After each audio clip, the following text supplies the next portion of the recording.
the new Tonga Education Strategic Policy Framework last year. And in 2021, the first half, second slide, please.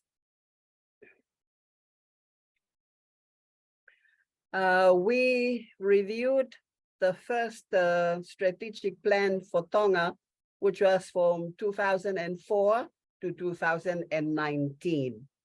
And after the review and some key issues were raised, which were then discussed with the Ministry of Education and Training and the New Zealand Ministry of Foreign Affairs and Trade, which funded the program development. And after they have agreed with the process, then we proceeded with the development of the new strategic plan for 2022 to 2032.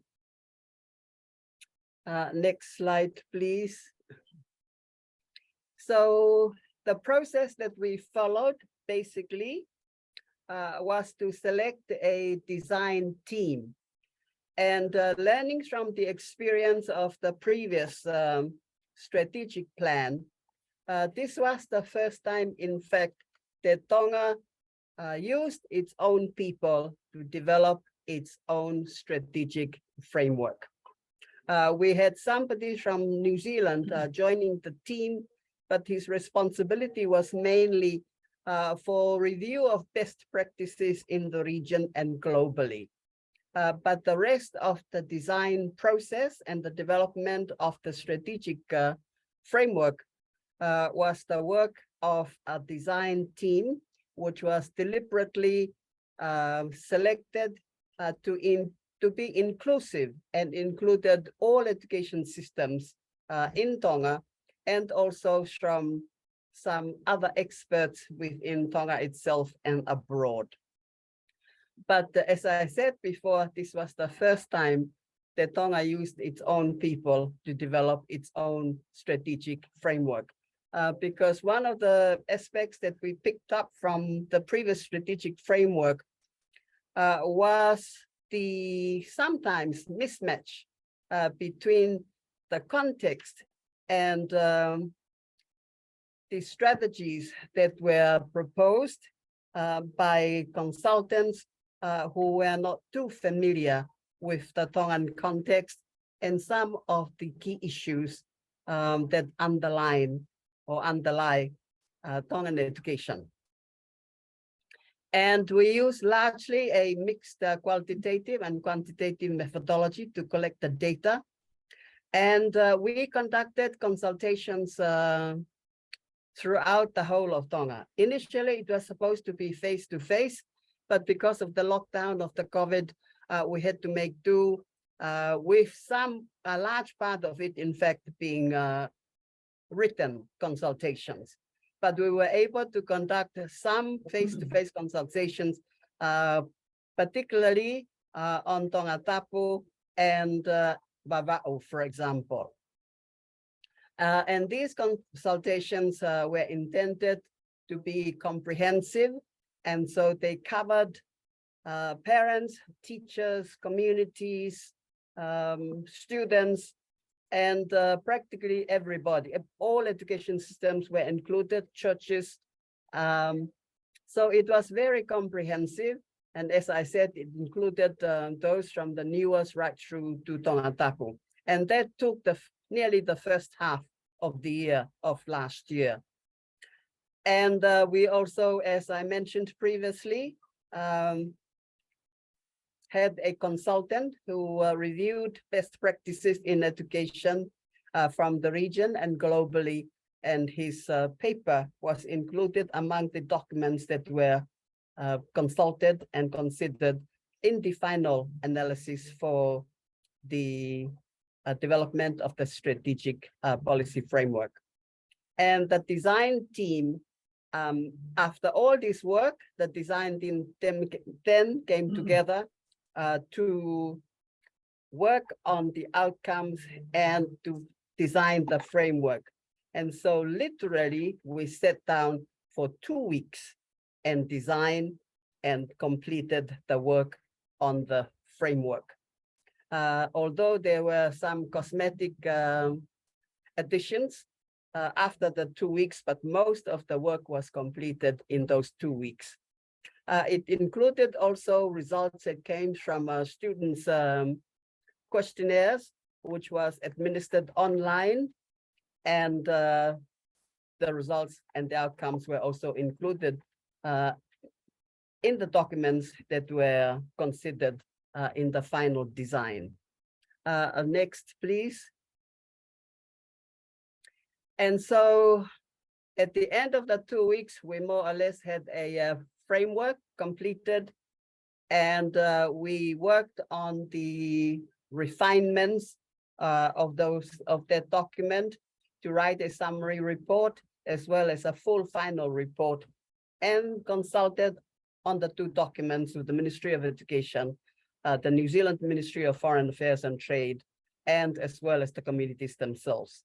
And then when that consultation process was completed, we submitted the report to the Ministry of Education and the Minister of Education for further consideration in September of last year.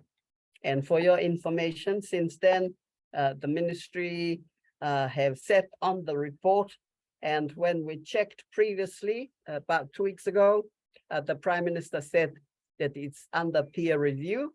But I think we suspected that he is not very happy with the outcome of the report, not actually with the content, but some of the orientation and the slants that we took in the development of the policy framework. Next, please. So basically, that is the structure of the report that we submitted. Our theory of change, the vision and the mission, the overarching goals for education, the principles that we use to drive the new framework, and the strategic policy areas, mainly 5, student well-being, education for resilience and sustainable development, equitable access and inclusive education, partnerships and community connectedness, governance and leadership. And we put in also some suggestions for operationalizing the new education policy framework and the governance, and how to monitor, evaluate, and continue research and learning for the assessment of outcomes, and also suggestions for resourcing the new education policy framework. So that's basically the whole report, full report. And as I said previously, there is also a summary report, which is much shorter, about 12 pages or so. Thank you.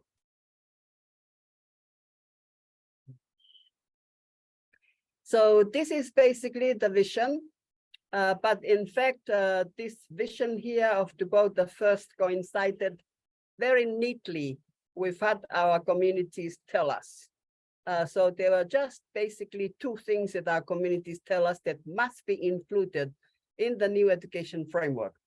First is the lotu, their faith, their Christianity. And secondly, the land, the whanua, their culture, their traditions.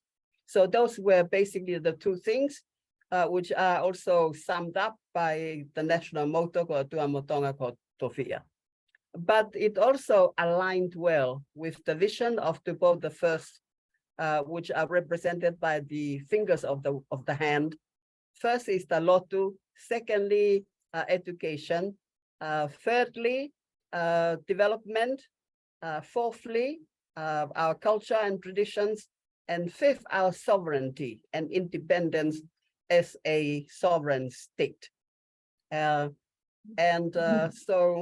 when our people tell us that they wanted just basically 2 things to be included in the new education framework, they aligned well with the vision of the first, the founder of modern Tonga. 1, our lotu, and secondly, the whanua, our land, our culture. And so Tupoata first wanted his people to be, Tonga to be a Christian sovereign state. He wanted the people to have education as their right, so that they will be able to develop the skills, the values, the beliefs, and knowledge necessary to progress the country to the highest level for the benefit of all. And he wanted us to maintain and sustain our culture, including our languages, and to ensure that we remain independent as a sovereign state, and to, within those, to protect the rights and freedoms of all individuals in the country. So that was basically what we tried to do in the new policy framework. Thank you.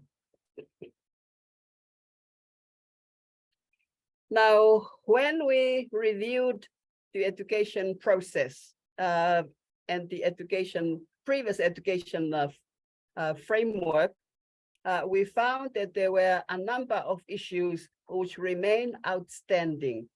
The early childhood education enrollment remains below 50%, and only 47% of our children are competent in literacy. And in secondary education, the net enrollment at the senior secondary level is only 62%, and only 20% of Tongans over age 25 have completed post-secondary qualification, and only 59% of the teachers have received training in pedagogy. For your information, in the PILNA report, the PILNA is a measuring tool which is used by the region to measure achievements in literacy and numeracy within the region of the countries of the Pacific. And in the last PILNA report, Tonga was found to be bottom in literacy, in the literacy program for all the Pacific countries, which is a very sad state of affairs for a country which has been very proud of its educational achievements for the last 150 years. In the Form 6 exam, which we just completed last year, in the maths exam for Form 6, only 6% of the students obtain scores above 50%. And 700 of them obtain scores between 0 and 10. 0 and 10. And 100 of that 700 scored 0 in the entire exam paper. So again, it's a very severe indictment of our work in education. Thank you. So we tried then to get everyone together, because we believe that education is not the sole responsibility of the Ministry of Education, but it's our collective responsibility. From our students to our parents, to our teachers, to our whole communities, as well as government. And that we need to have inclusive decision-making processes and equitable sharing of human, financial, and materials resources across and within systems of education and districts. Again, in the review of the curriculum, which was carried out last year, the consultant came back with the comment as to what is happening, what happens in Tonga every 3 to 4 years. Because he noted from the curriculum framework that it changes every 3 to 4 years. And the Ministry of Education was a bit mystified, and then suddenly it clicked that every 3 to 4 years we change the Minister of Education through the political process, and when a new minister comes in, he changes everything. So one of the attempts we are making in the new policy framework is to make decision-making and policy decisions a collective responsibility rather than a political decision, so that we can create continuity and stability within the education system. And that we need, therefore, to engage the wider community in making decisions, not only about what goes into education, but also in terms of other support which they could provide to students, particularly in terms of support from the home and from the communities to ensure that our children do go to school. And also to ensure that marginalized groups and vulnerable groups are included in the work that we do to ensure that they are also achieving within education, and that we provide services that will address their needs as well. Thank you.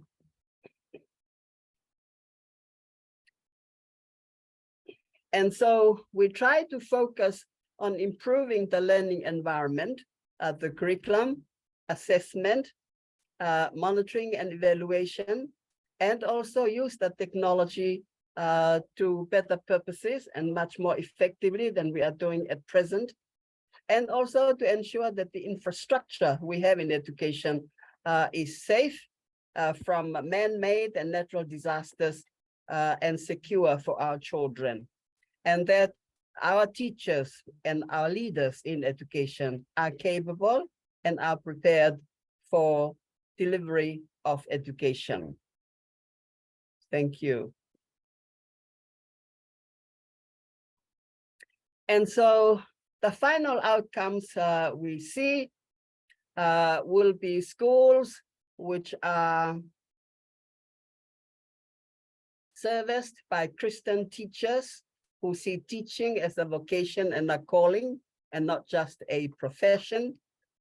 We see the infrastructure of education as of suitable quality, and that the curriculum is relevant and applicable to all students, and that the evaluation and monitoring mechanisms are in place, and that they do measure what the outcomes of education should be. Because at the moment, we feel that they are just assessing and monitoring and evaluating specific outcomes, but do not cater for the entire range of outcomes, desirable outcomes, which the Tongans wish to see in education. And so these are some of the things that hopefully by the end of the next 10 years, we will see more qualitative and more effective outcomes in education, which address all the needs and aspirations of our young people and their communities. Thank you.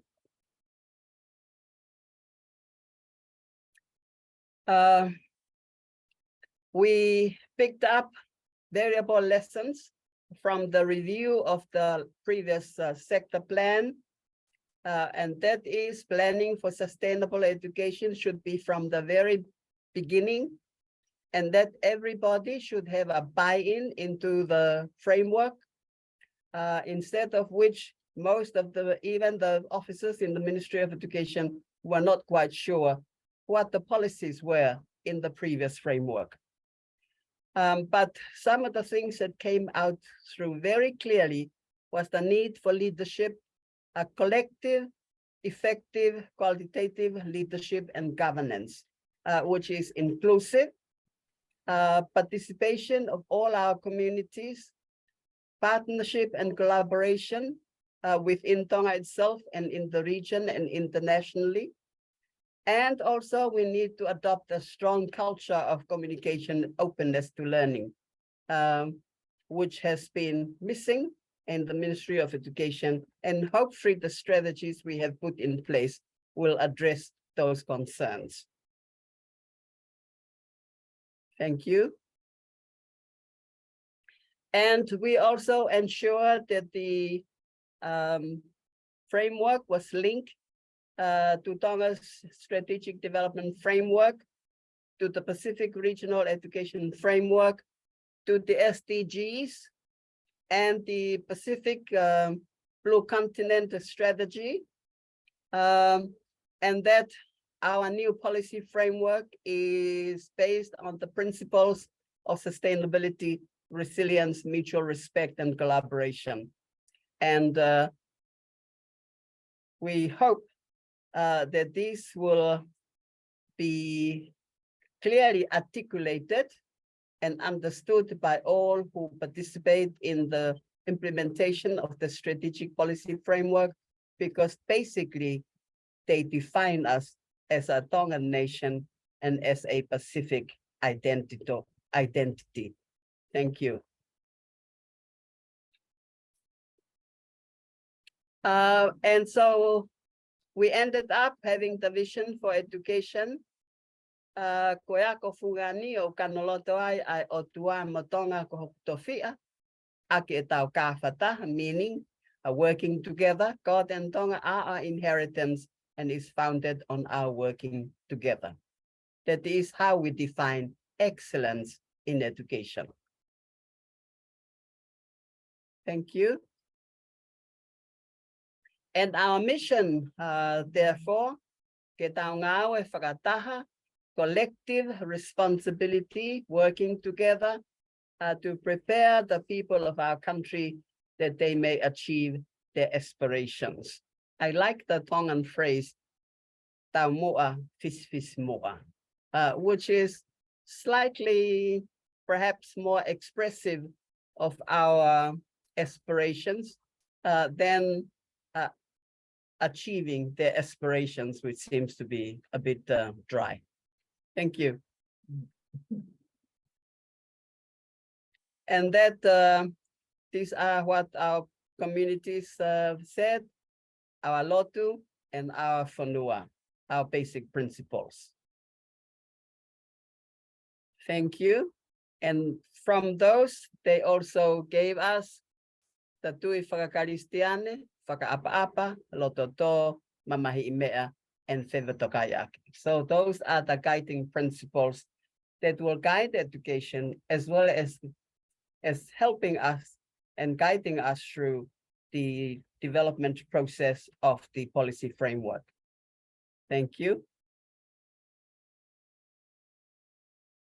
And these are the goals of education. Sustainable education, that's how the Tongans define education. Mo'ui whakapoto-poto. Equitable access to education and sharing of resources, and working together and taking responsibility together for not only for the implementation of education and its delivery, but also for the outcomes of education. And that we need to share the governance and leadership and delivery of education as one. Thank you. And so we will go through very quickly just the policy areas. First one is student well-being, and under student well-being, we have 4 priority areas: Loto i Tonga, Sino Mo'uilelei, Atamai Whakapoto-poto, and Nofo Melino, meaning a spirit of a Tongan, to develop a strong sense of identity that is based on our Christian faith and our Tongan values. Healthy bodies, a sustainable way of life, and encouraging our students as global citizens to live peacefully in a world that is diverse and changing.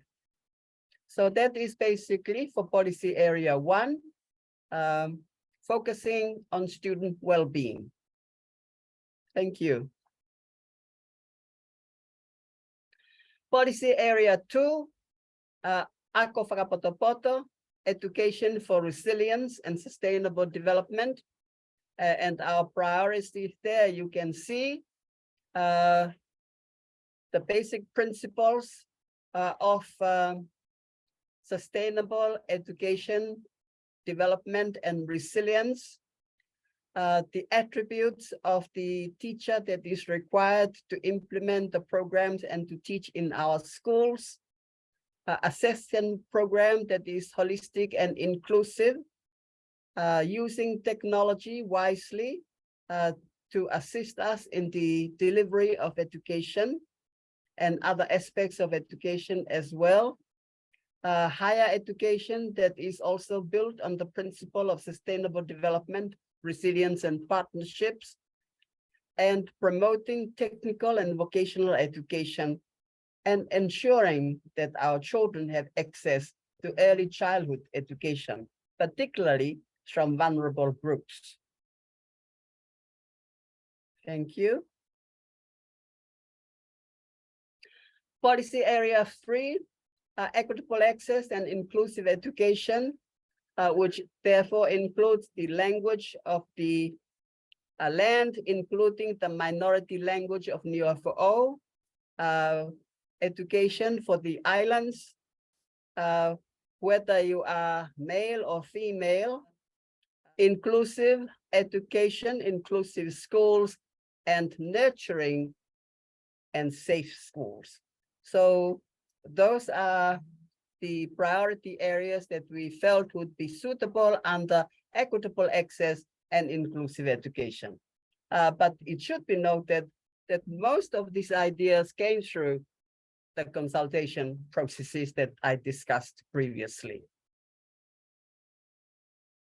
Policy area number 4, partnerships and community connectedness. This is a very important area to include everyone in the delivery, planning, implementation, and responsible for the monitoring, assessment, and outcomes of education.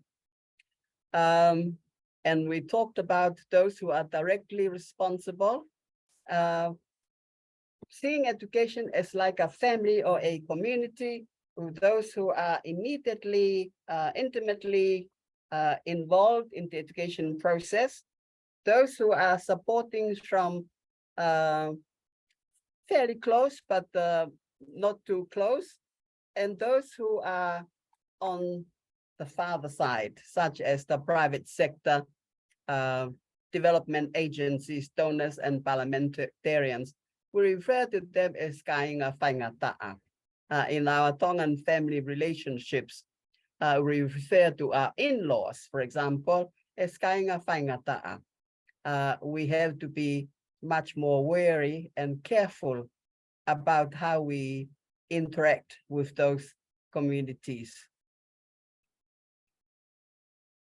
But we feel that it's very important that we maintain our relationships with our partners and our communities to make sure that we form a family of connectedness in education.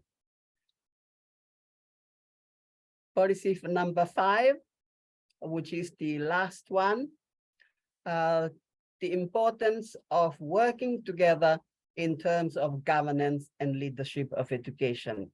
Initially, we decided that we will try and develop an executive board for education, a national executive board for education, to ensure that politics does not interfere in the process of education, that no minister comes in and changes everything every 3 to 4 years, as found out in the curriculum program.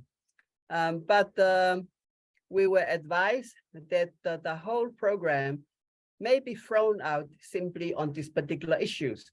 So we decided just to strengthen the advisory board for education under the Education Act to see if we could bring in some of the issues that would ensure continuity and stability within the education sector. And that was mainly to safeguard and improve participation and representation in governance and leadership, to promote sustainable, inclusive governance and leadership, and then strengthen effective accountability for implementation, etc. And the creation of a robust education statistics data strategy to ensure that we achieve or at least monitor and account for the outcomes of education at the end of the day. Thank you. And so if you look at the policy framework, you will see that each strategic initiative will have priorities, strategic initiatives, and indicators, and that is how could we measure that particular strategy and whether we have achieved it or not. So we provide them the measuring tool for each strategic initiative. But you can have a look at the detail in the report itself. Nick, I tried to send you the e-copy of the framework, but your system rejected it as the file is too large. So I think I'll send you in the next day or so the zip file, because I think that will be better for, I think that will be acceptable to your system. Thank you. That would be great. Thank you. And so we come to the last few slides, a measure of success. We are all responsible for education. These are the basic principles to drive the monitoring and evaluation process, that it's evidence-based, and that we will focus on shifts in education to make sure we are on top of the evaluation process to ensure that we improve education at the end of the day. And the last slide, we know that small changes will lead to greater shifts. And so collectively, at the end of the day, all systems, and if we improve leadership and participation in governance in education across all the whole education sector, we will achieve what we set out to achieve in this framework.